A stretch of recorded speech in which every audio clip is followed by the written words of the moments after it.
प्रारब्ध पहले रचा।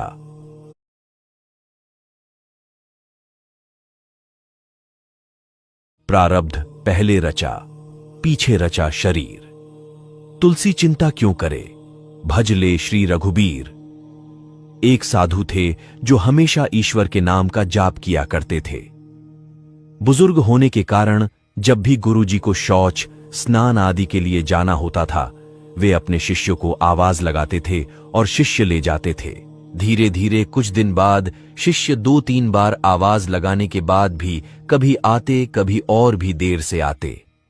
एक दिन रात को निवृत्त होने के लिए जैसे ही गुरुजी आवाज लगाते हैं, तुरंत एक बालक आता है और बड़े ही कोमल स्पर्श के साथ गुरुजी को निवृत्त करवाकर बिस्तर पर लेटा जाता है। अब ये रोज का नियम हो गया। एक दिन गुरुजी को शक हो जाता है कि पहले तो शिष्यों को 3-4 बार आवाज लगाने पर भी देर से आते थे, लेकिन ये बालक तो आवाज लगाते ही दूसरे क्षण आ जाता है और बड़े कोमल स्पर्श से सब निवृत्त करवा देता है। एक दिन गुरुजी उस बालक का हाथ पकड़ लेते हैं और पूछते कि सच बता, तू कौन है? मेरे शिष्य तो ऐसे नहीं हैं। बालक के रूप में ईश्वर ने साधु को अपना वास्तविक रूप दिखाया। साधु रोते हुए कहते हैं, हे प्रभु, आप स्वयं मेरे निवृत्ति के कार्य कर रहे हैं। यदि आप मुझसे इतने प्रसन्न हो तो मुझे इस कष्ट से मुक्ति ही दे दो ना। प्रभु कहते हैं, प्रत्येक व्यक्ति को उसके कर्मों के अनुसार जीवन मिलता है और वह अपने कर्मों का फल भोगता रहता है। यही कर्म फल का सिद्धांत है।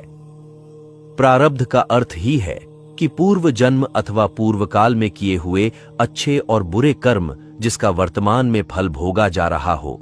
साधु कहते हैं कि क्या मेरे प्रारब्ध आपकी कृपा से भी बड़े हैं? क्या आपकी कृपा मेरे प्रारब्ध नहीं काट सकती है? ईश्वर कहते हैं, प्रारब्ध 3 तरह के होते हैं। मंद प्रारब्ध मेरा नाम जपने से कट जाते हैं।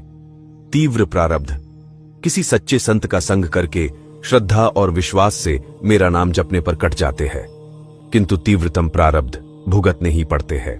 प्रभु कहते हैं कि मेरी कृपा सर्वोपरि है, ये अवश्य आपके प्रारब्ध काट सकती है, लेकिन फिर अगले जन्म में आपको ये प्रारब्ध भुगतने फिर से आना होगा। यही कर्म नियम है। लेकिन जो हर समय श्रद्धा और विश्वास से मुझे जपते हैं, उनके प्रारब्ध मैं स्वयं साथ रहकर कटवाता हूं और तीव्रता का एहसास नहीं होने देता।